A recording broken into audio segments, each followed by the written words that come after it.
Hello, students. Teacher Ken again. This is lesson 16. In lesson 16, we're going to talk about helping the planet.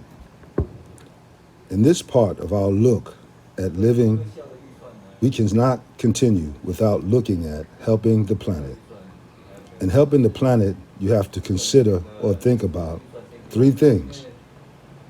Do people damage the earth? Protecting the environment. Other ways to help the earth. Now, let's begin with words that you should know by now, that we've gone over in the past. Environment. The word environment is about those things that are very big. That's right. And if we talk about the ecology, then we're talking about the things that are very, what's the word? Come on. Small. Very good. So let us see how we can help the planet. Helping the planet, helping our planet.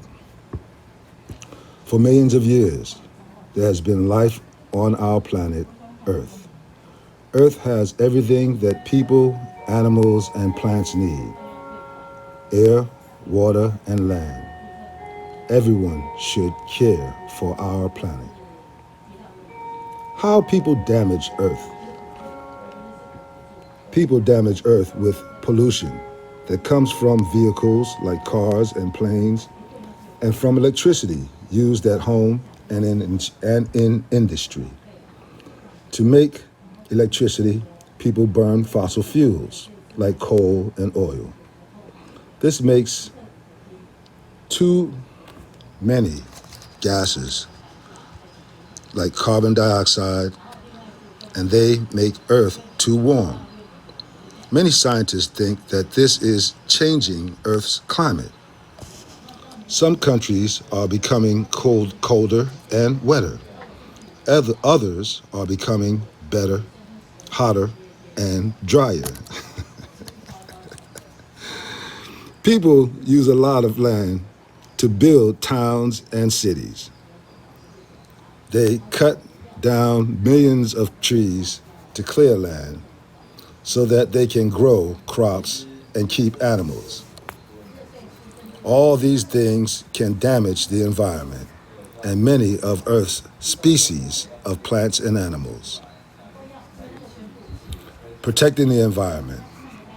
Governments, charities, and individuals are working to find ways to protect the environment. Environmental companies, environmental campaigners teach people about problems like pollution. They talk to governments and news reporters. They tell people about ways to stop pollution. Many volunteers help to protect the environment after a disaster. For example, they clean beaches after an oil spill, or they plant new trees after a fire. Some scientists find ways to make clean electricity that does not use fossil fuels. Instead, they use energy from the sun, wind, or water. This is important because we all need electricity, but there won't be fossil fuels forever. Today, most cars, buses, and trucks use gasoline that's made from oil. Some engineers have designed cars and buses that use biogas instead. Biogas can be made from waste or from plants. Other ways to help Earth. If we all use less electricity, we will use fewer fossil fuels. This will reduce pollution. When we aren't watching television or using the computers, we should remember to turn them off. When we go out of a room, we should turn off the lights too. We shouldn't use very hot water to wash ourselves or our clothes because we use a lot of electricity to heat the water. We all need things like beds, chairs, and tables, but many people buy too much. Making lots of new things uses lots of electricity. We should use things for as long as possible. This will use less electricity. We should also reuse or recycle things as much as possible. This will make less waste, which is good for the environment. When you turn off electricity, you can help to keep seals safe. Harp seals have their babies on the ocean ice in the Arctic. If Earth gets warmer, the ice will melt and the seals will be threatened. In small ways, we can help the environment. In a big way, we can all help our planet. All right, students, so here we are.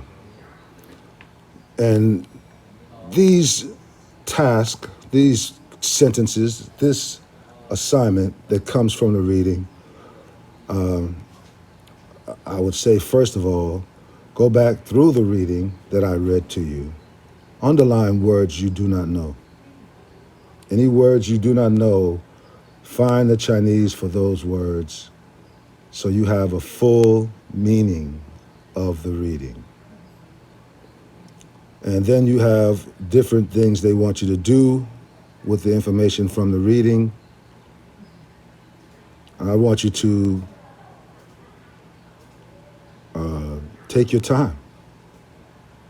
Use the questions, go back to the reading. Use the question, go back to the reading. Don't rush this. This will help you understand comprehension. All right? How to think about what you read. How to think about what you read. Comprehension. Look that word up. So I come back to the very last assessment question again. And I say, what words in the reading are difficult for you to understand? You can write them down. You can write down the words that are difficult for you to understand. You can underline, or highlight the words, and then use the dictionary to help you with the meaning in Chinese. That way you understand everything about what you read. Well, students, that's week 16. That's the last one. I have to wish you a great graduation. I'm glad I'm sending students to the junior high school, and be proud that you learned how to be a student at Donggong Guoxiao. I say goodbye, students. You say what? All right. Thank you very much.